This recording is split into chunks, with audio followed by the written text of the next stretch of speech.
क्रिस्का recording studio Ekangar Sarai. Presented by Kriska films. रात भर लेके सुते कोरावा में, रात भर लेके सुते कोरावा में, मजा लेके छोड़ देला भोरवा में, मजा लेके छोड़ देला भोरवा में। डाल नहीं देला चोचा छोरावा में, डाल नहीं देला चोचा छोरावा में, मजा लेके छोड़ देला भोरवा में, मजा लेके छोड़ देला भोरवा में।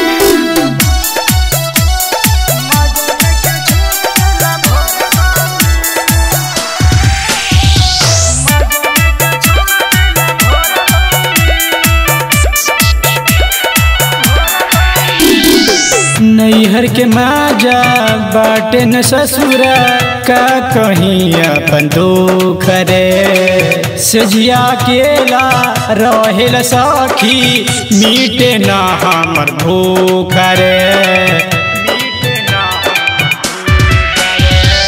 नैहर के माजा बाटे न ससुरा का कहीं अपन दुख रे, सजिया केला रहेला सखी मीटे ना हमर भूख रे।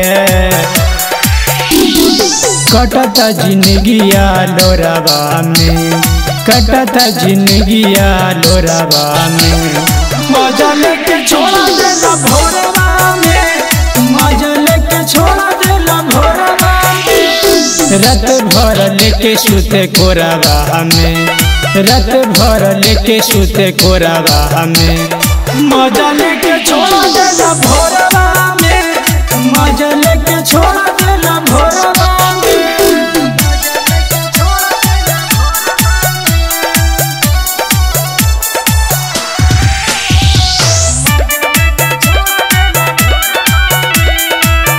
क्रिस्का रिकॉर्डिंग स्टूडियो एकंगर सराय। सूरज फंटूस बंधले बेरा आवेला आधी रात में, हमर जवानी छोड़त पानी कैसे करी बर्दाश्त हो। सूरज फंटूस बंधले बेरा आवेला आधी रात में, हमर जवानी छोड़त पानी कैसे करी बर्दाश्त हो।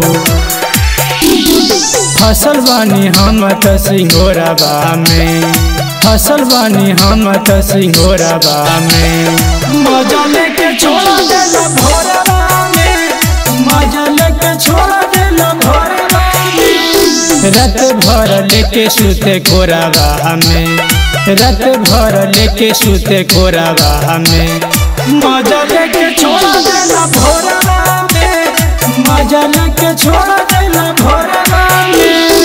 क्रिस्का रिकॉर्डिंग स्टूडियो एकंगर सराय।